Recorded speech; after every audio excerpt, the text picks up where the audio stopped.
In this video we'll talk about page 13 again, where it says this guy has 1,462 victories.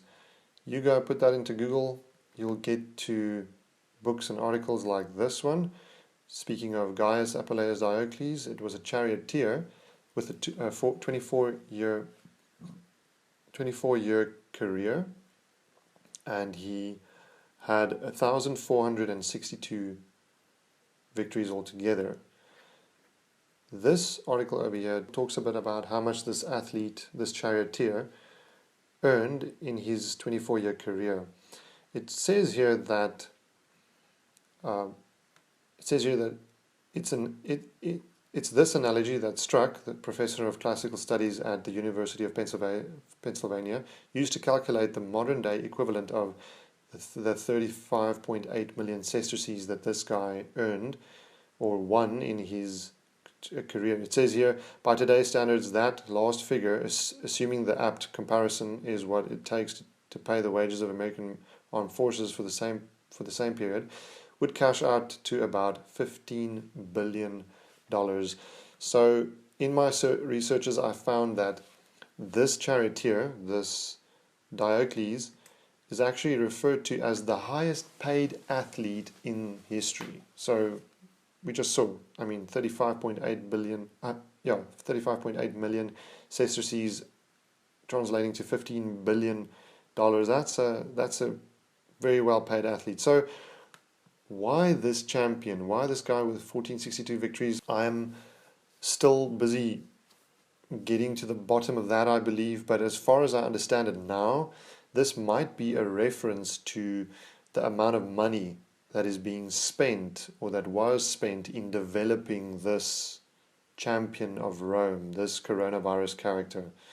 This thing, people are saying that this is a man-made virus, etc., etc.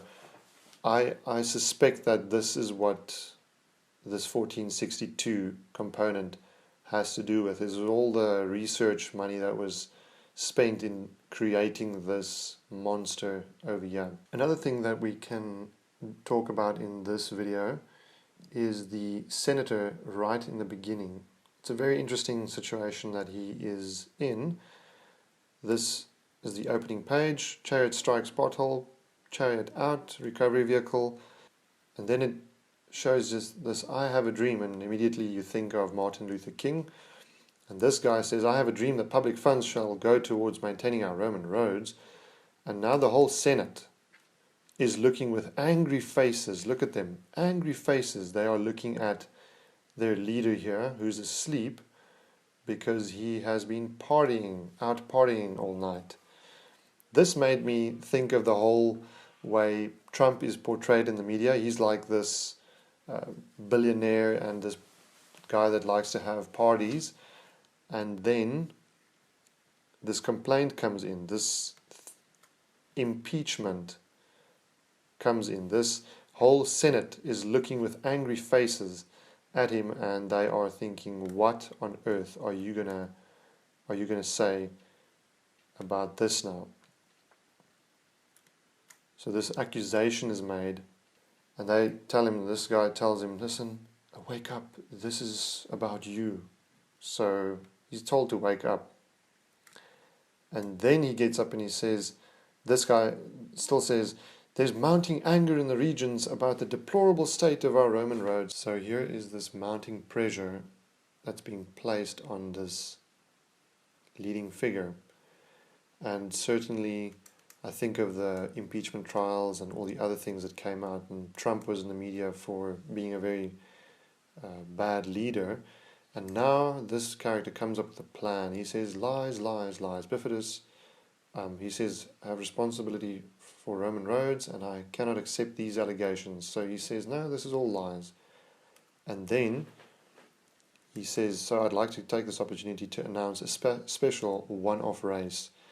And this race saves his life as a senator. So these are all they're all shocked. They're like, what? And this guy over here that woke him up, that told him, listen, wake up, this is about you, he tells him, listen, this is a stroke of genius. How did you where did you come up with this? He says, it just came to me. I'm full of ideas when I first wake up. So basically this party animal gets his inspiration when he wakes up. So when he does wake up, when he does start doing his job, he actually does a great one. We'll see. So now this figure is like planning this race, and he says, oh, I have a network, the next nightmare is to organize this race. And he says, yes, he knows it's a mess because he's in charge of all these roads, so the networks are in a terrible state. And now I want to go skip ahead to the scene here where coronavirus was taken out of the race. So just before coronavirus is unmasked the first time and taken out of the race, Senator Bifidus is here, and he says, my friends, so coronavirus and Bifidus, they are his friends now.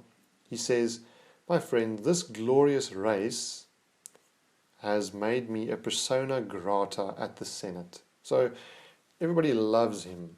He's a great person in the Senate again. Okay, so it saved his career. And then it says, thanks to you, I'm back to running the sesterces for the Roman roads as I see fit. And here we have a very interesting reference to this pandemic, this crisis that saved him, because Trump was on his way out. They wanted to impeach him. They wanted to have Hillary or someone else in his place that could rule the nation. And what happened was this state of emergency was declared, and all of a sudden the election is out of the question now, and then also the Trump is automatically president for the next term. So I suspect that this coronavirus, first appearance of coronavirus, may be maybe serves the purpose. Obviously there's a lot of stuff that happens, and I think there's a lot of cashing in that needs to be done, because this is an opportunity for a lot of things to happen. So I think there's a lot that happens and that is happening as a consequence of this, and that will have far-reaching effects. But I think one of the things that come out in this comic is he just basically announces that, listen, oh, my career is saved and I'm this great person in Senate again, and then coronavirus, right there, coronavirus is unmasked. So coronavirus comes in 2020 and then it just mysteriously disappears. So we'll still see. I mean, this whole Sylvia Browne 2020, 2030 thing, it could still be lies, but thus far everything has just been so detailed in this comic, and I really find this too interesting to just brush off as pure coincidence. So that's what I'm going to share. I think I'll just put a pin in it right there, and then I'll get you guys in the next video.